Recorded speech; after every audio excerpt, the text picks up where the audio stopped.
Good afternoon. Today is Melanoma Monday. It's a day to raise awareness for skin cancer and encourage regular skin examinations. Now today at CentraCare, our dermatological, did I get that right? That's department is doing free skin cancer screenings. So joining us to talk about skin cancer and specifically melanoma is one of CentraCare's dermatologists, Dr. Liz Blixt. Correct. Got that right, good. It's a busy day here today with those screenings, so I want to say thank you so much for spending a little bit of time with us to answer some of these questions, especially for people that maybe aren't able to come in right away. So specifically, what is melanoma?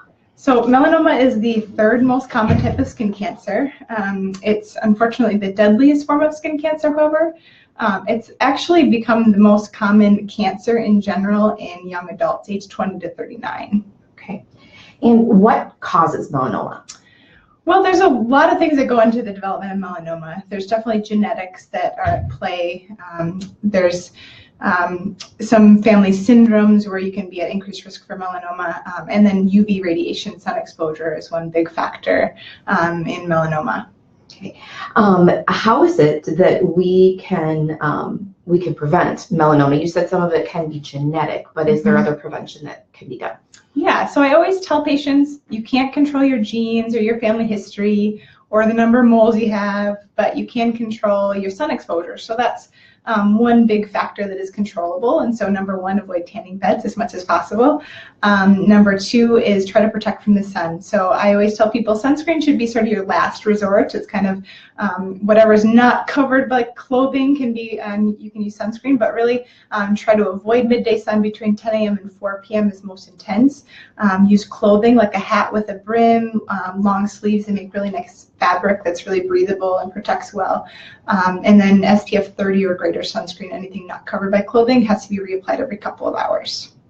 When it comes to genetics and melanoma, is it really if your parents had it, you probably could have it? Is there any test you could take to see if you might?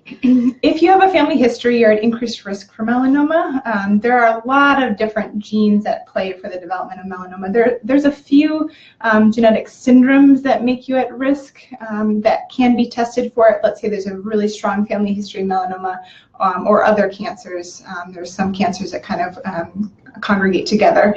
But in general, no, we don't do that testing. It's more just that you should be screened regularly if you have that family history. Okay, so who should be concerned about checking for signs of melanoma? You know, you kind of talked about the ages there already, and why should they be concerned? So really everyone should be concerned about melanoma because it can affect any age group. It can affect either gender, any race or ethnicity, but it is more common as you get older, as you age.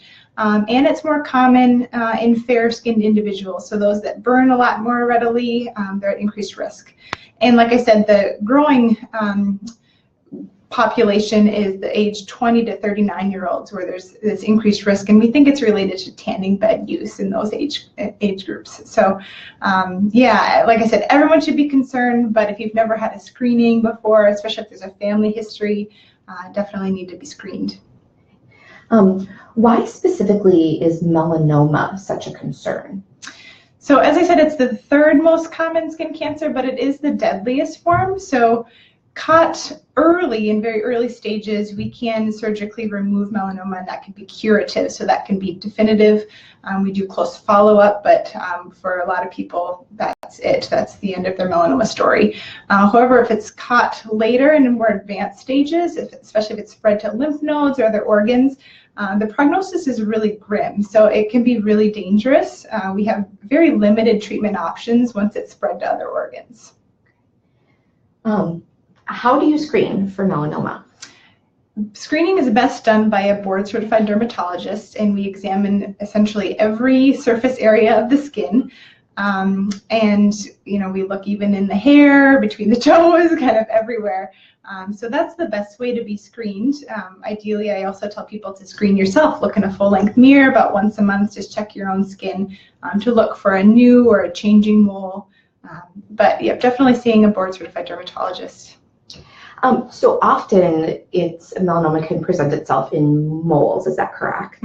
Are there other places though where you can maybe find it that maybe isn't a mole that you maybe had no idea that would be melanoma?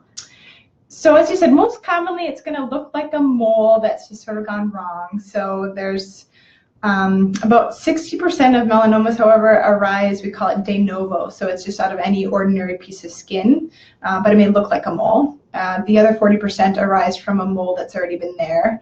But sometimes it can not look like a mole. They can be pink or kind of just non-specific, like a rash or something that you just like a little spot that's not going away. That's another thing that can be a sign for melanoma. Now, are all sunscreens created equal? I mean, I know you said that the best prevention is clothing and covering up and not exposing yourself. But if you are and you're using sunscreen, are all sunscreens created equal? They are not. So, ideally you want to find one that's broad spectrum. And as I said, SPF 30 or greater. Between 30 and 50 is really all you need. More than that doesn't give you a lot more benefit. And I like the creams over spray sunscreens. In the testing for spray sunscreens, they put a lot of sunscreen on. So it's really not something you do in real life. And so it's really not as great for coverage. So the creams are better. And again, broad spectrum. For young kids and for sensitive skin people, there's particular sunscreens that we recommend, preferably ones that have zinc oxide plus or minus titanium dioxide. Those are physical blocking sunscreens. So more for sensitive skin or kids, those are better ones. Now, as far as the strength of the sun right now, how strong is it? In the spring, you kind of think, oh, it's not hot enough yet, we'll be fine. But is the strength pretty there? I mean, definitely it's worse in the middle of the summer, but I'm seeing in the last couple of weeks just a ton of sunburns. So people think, oh no, it's not the sun isn't intense yet, and they go outside without their protection. And yeah, we see a lot of sunburns in the spring before people recognize that the sun needs to be protected against. Now, how is it that melanoma is treated? As I said, in early stages, we do surgical excisions of melanomas. And so that's just an office procedure that's done here in our clinic. We use local numbing. However, in advanced stages, we often combine that with chemotherapy, or the latest trend is immunotherapies. So those are like infusions and sometimes pills that can be taken to try to treat the cancer that's more widespread. If you do get melanoma once, do you have a more likelihood that you could get it again? Yes, that's correct. So a one-time incidence of melanoma increases your risk for melanoma. So when I say we follow people closely, if they have an early stage melanoma, that doesn't mean you're in the clear. So it's possible that melanoma may come back, but also you're at, like you said, increased risk for a subsequent melanoma. So we do follow people closely who've had a history of melanoma. If a patient finds a mole that appears abnormal, or they have really just don't know this what's on their skin, what should they do? So first of all, I like to use the ABCDE criteria for moles. So A is asymmetry. So if you cut it in half and one half doesn't quite look like the other half, that's more concerning. B is for border. If there's an irregular shaped border, just an ill-defined border. C is color. If there's multiple colors in the same lesion, like pinks and blacks, etc. Or just a funny color from the rest of the moles. D is a diameter, typically about the size of an eraser on a pencil or greater, about 6 millimeters. We get a little more ears perked to that. And evolving, probably most important, so if something is changing. So if it starts as just a little speck and is growing in size over time, or changing shape or changing color, those would be things that you'd want to have looked at. We also use the ugly duckling rule. So if one mole just doesn't look like the other ones, that's another reason to have it examined. So definitely call to schedule. The best way in our clinic is by asking primary care for a referral, and that gets an expedited appointment if you have a changing or new mole. Okay.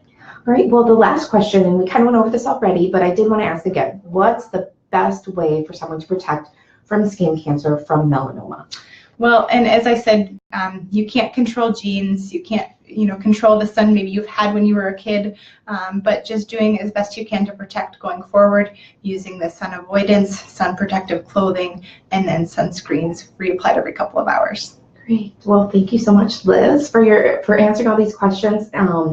And I know, again, that's a busy day today with all of the free screenings that are going on. Now, if you do have any questions or you do have concerns about your skin, as Liz said, please contact your primary care provider. And again, thank you so much for joining us. Thank you. And we hope everyone out there has a great day.